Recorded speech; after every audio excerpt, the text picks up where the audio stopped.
एक पार्टी तो यहाँ हरिद्वार से एक पंडित सतपाल जी हैं, ले गए हैं, वो मंदिर में पूजा पाठ करते हैं, वहाँ क्या करते हैं। और एक ये मोहनलाल पंडित जी हैं जो व्यापारी बताए गए, बहुत बड़े खनन के। तो किसान वर्ग से कोई भी नहीं आया कि उनका प्रतिनिधि बनते। जननायक जनता पार्टी ने किसान वर्ग का मान सम्मान किया है, परिवर्तन हो गया। बीजेपी डरी हुई है हमारे आने के बाद। हमें लगता है बीजेपी अपने प्रत्याशी ना बदल दे। जब से जननायक जनता पार्टी के प्रत्याशियों की सूची आई है करनाल में, जैसे 36 बिरादरी के लोगों में 20 लाख वोटरों में क्या कांग्रेस को एक भी उम्मीदवार यहाँ का लोकल नहीं मिला कि उन्होंने बाहर से प्रत्याशी हायर करना पड़ा। और बीजेपी पार्टी ने आप पे विश्वास करते हुए जो है अगली बार जो है लोकसभा का प्रत्याशी की टिकट दी है, क्या कहना है जब हम कार्यालय के लोकसभा? जी, पहले तो मैं अपने राष्ट्रीय नेतृत्व डॉक्टर अजय सिंह चौटाला जी का बहुत बहुत धन्यवाद करता हूँ। दुष्यंत चौटाला जी का बहुत बहुत धन्यवाद और शुक्रगुजार हूँ जिन्होंने इतना बड़ा जिम्मेवारी दी, सोनीपत लोकसभा का प्रत्याशी बना के उतारा।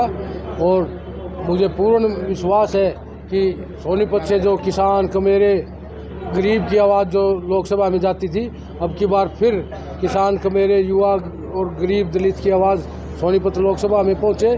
और जो किसान वर्ग का सबसे ज़्यादा वोट देश में कहीं तो सोनीपत लोकसभा में है या फिर बागपत में है। तो यहीं से अन्य पार्टियों ने किसी ने भी किसान गरीब का प्रतिनिधित्व तो नहीं देने की कोशिश करी, किसान वर्ग से प्रत्याशी नहीं उतारा। एक पार्टी तो यहाँ हरिद्वार से एक पंडित सतपाल जी हैं, ले गए हैं, वो मंदिर में पूजा पाठ करते हैं, वहाँ क्या करते हैं। और एक ये मोहनलाल पंडित जी हैं जो व्यापारी बताए गए, बहुत बड़े खनन के। तो किसान वर्ग से कोई भी नहीं आया कि उनका प्रतिनिधि बनते। जननायक जनता पार्टी ने किसान वर्ग का मान सम्मान किया है और इन पार्टियों ने किसान को पीछे धकेलने का काम किया है। तो आज किसान वर्ग में भारी उत्साह, जब से जननायक जनता पार्टी ने मुझे प्रत्याशी बना के उतारा है तो किसान वर्ग में जोश है कि उन्हें वोट डालने का रास्ता मिल गया जो दोनों पार्टियों ने बंद कर दिया था। तो आज ये भाईचारे का चुनाव इतना बढ़ता जा रहा है, आज ही इतना परिवर्तन हो गया। बीजेपी डरी हुई है हमारे आने के बाद। हमें लगता है बीजेपी अपने प्रत्याशी ना बदल दे। जब से जननायक जनता पार्टी के प्रत्याशियों की सूची आई है करनाल में, जैसे मजबूत देवेंद्र कादयान जी उतरे हैं और ये जो 10 के 10 प्रत्याशी हमारे आज उतर चुके हैं। हिसार, सिरसा, भिवानी, सोनीपत सब जगह आज जेजेपी पार्टी प्रत्याशी उतारते ही मुकाबले की स्थिति में आ गई। सर, चुनावी मुद्दे क्या रहेंगे आपके? चुनावी मुद्दे यही हैं, किसान युवा दलित की आवाज़ को लोकसभा में लेकर जाना है, यही मुद्दा है। और जो आज बीजेपी ने प्रत्येक वर्ग की जो खून के आंसू रुलाए हैं, जन विरोधी नीतियां लेकर आए हैं, इनका कोई सरोकार नहीं। जब तक हम इनकी सरकार में साझेदार थे, जब तक प्रत्येक वर्ग की भलाई के काम हुए, चाहे किसान की फसल को तुरंत बिकवाने का काम और तुरंत उसकी पेमेंट होती थी। आज देख लीजिए मंडियों का हाल, एक महीने से किसान को पेमेंट नहीं मिल पाई उसकी फसल की और 3 दिन तक किसान मंडी में लेटा रहता, ना फसलों का उठान होता। और किस प्रकार से दुष्यंत चौटाला जी ने महिलाओं को 50% स्थानीय पंचायती चुनाव में आरक्षण दिलाने का काम किया और 8% ओबीसी वर्ग को भी आरक्षण दिलवाया।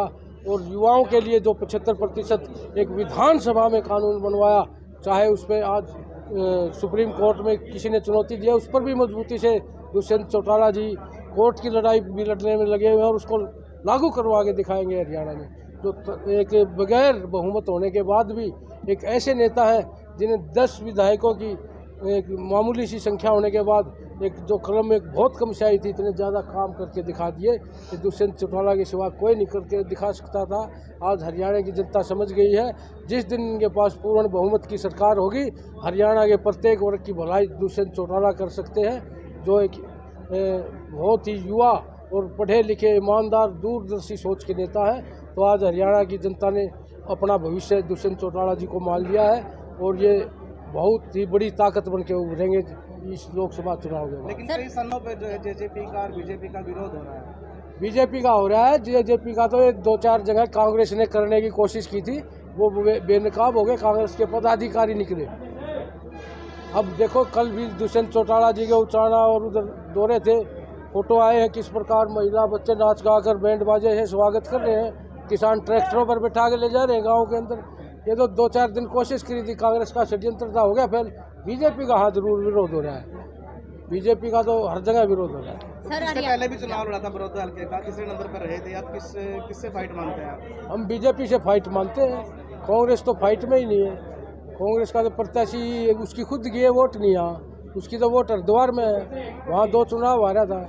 हमारा तो बीजेपी के प्रत्याशी से सर, जब मुकाबला है। बीजेपी का जो गठबंधन टूटा, जब कांग्रेस की तरफ से बयान आया था कि जो ये गठबंधन तोड़ा गया है ये बीजेपी की साजिश है और जेजेपी बीजेपी को जिताने के लिए विपक्ष वाले तो ऐसे ही बोलते हैं। हमने तो चुनाव लड़ना था 10 की 10 लोकसभा में, उनके साथ कैसे चुनाव लड़ ले हम? वो तो हमें कोशिश कर रहे थे हमारे साथ लड़ लो। हमने तो 10 की 10 पर लड़ना, 10 की 10 पे वो तैयार नहीं थे। एक बात और सर, हरियाणा बेरोजगारी में नंबर 1 पर है। हाँ। शिक्षा, स्वास्थ्य और रोजगार को लेकर कितना काम किया जाएगा हरियाणा? अब देखो, मैं मानता हूँ शिक्षा, स्वास्थ्य और जो युवाओं को रोजगार। रोड है ये सरकार की देना प्राथमिकता है, निःशुल्क देना। ये जिस दिन सरकार शिक्षा, स्वास्थ्य और ये रोड रास्ते निःशुल्क देने लग जाएंगे, टोल हटा देंगे, सरकार अस्पताल फ्री हो जाएंगे, स्कूल फ्री हो जाएंगे, उस दिन मैं मानूंगा कि वो वास्तविक सरकार है। सर, और रही बुढ़ापा पेंशन की बात, 3000 तक करवाते ले गए हम, बगैर बहुमत होने के बाद भी। 18 प्रदेशों में बीजेपी की सरकार है, किसी में 1500 से ऊपर ज़्यादा नहीं।